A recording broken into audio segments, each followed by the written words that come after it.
Welcome to this week's episode of The Second Scoop. I'm Cheng here to give you this week's big gun news. So first off, apologies for the 2-week hiatus, if you will. SHOT Show was 2 weeks ago, and that is the big gun industry show in Las Vegas. It's a whole week full of, I think it was 65,000 visitors. And unfortunately, I caught the flu on Thursday of that week, and I have been sick for 10 straight days. It has been absolutely terrible.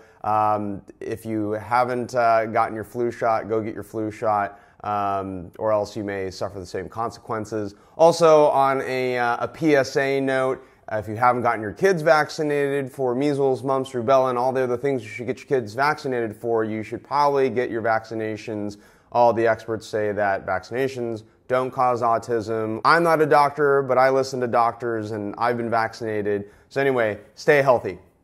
This week's lead story brings us down to San Diego, California, where Jen, the archer Cardaro, is a huntress who introduces the outdoor space to kids. What a wonderful concept. They go archery shooting, they go hunting, they spend weekends outdoors. And the controversy here is that her Facebook page has blown up with anti-hunters calling her a murderer and threatening her in really, really pathetic and vile ways. And so local media has grasped onto the story, and not just local media, but the story has gone international with multiple media outlets all around the world covering the story. And so Jen has seen posts on her Facebook page such as this: "I would not let my child near such a vile, sadistic murder as this piece of human trash." This is a terrible comment. Jen, I just want to let you know that there are people like me and millions of other Americans and people around the world who support not just your right to hunt, but it is your way of life. It is enjoying the outdoor space and respecting nature. And for anybody who eats meat, well, guess what? You're eating a dead animal. Most likely that animal was killed in a less humane or even non-humane way in some sort of large animal farm. And so hunting is the ultimate organic, as those of us in the forest to table movement like to say. Now, thankfully, Jen Cardaro has plenty of supporters. One mother from Oregon called into the local news station in San Diego and had this to say about her daughter Mackenzie's experience. "Not only hunting, they took her to an archery range, to lobster hooping, to learn how to shoot a gun, just all around fun.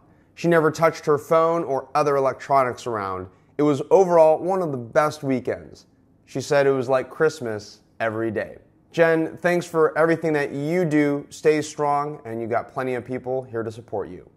In our next story, the Great American Outdoor Show is coming to Harrisburg, Pennsylvania, February 7th through the 15th. The Great American Outdoor Show is sponsored by the National Rifle Association, and it's a week-long celebration of the outdoor activities such as hunting, fishing, camping. And during the whole week, there are plenty of celebrities like Jesse Duff, Jesse James, Michael Waddell, Melissa Bachman, and many other celebrities. 1,100 vendors will be taking up 650,000 square feet of space, and so attendees will be delighted by all the seminars, the dinners, concerts, giveaways, speeches, demonstrations, and more. So if you are in the Harrisburg, Pennsylvania area this weekend or throughout the next week, check out the Great American Outdoor Show. In this week's story of a good gal with a gun takes us to Florida. 2 University of Central Florida students were in their apartment when all of a sudden they had a knock at the door. When the boyfriend went to the door, 2 men forced their way in and held him to the ground at gunpoint. At which point, the boyfriend called to his girlfriend and said, "Get the gun." Little did the 2 suspects know that his girlfriend was in the back room and there was a gun in her room. The girlfriend, Sable Neme, came out of her room with her pistol, pointed it at the perpetrators, and they dropped their weapon and fled. We found out after the fact that the gun was actually an air pistol, and the suspects are unfortunately still at large, so hopefully they get caught. But here we have yet another successful self-defensive use of a firearm. And finally, the video of the week takes us to Demolition Ranch, where Demolition Ranch takes a 50 BMG Barrett rifle and shoots it through a solid block of ice. And then he tests the theory that shooting through a block of ice that's reinforced with cotton, similar to rebar being put into concrete, and he tests to see whether that can withstand a 50 BMG blast. To find out the results, click on the link below to watch the full video. Well, that does it for this week's episode of The Second Scoop. I'm Chris Cheng, and thanks for watching.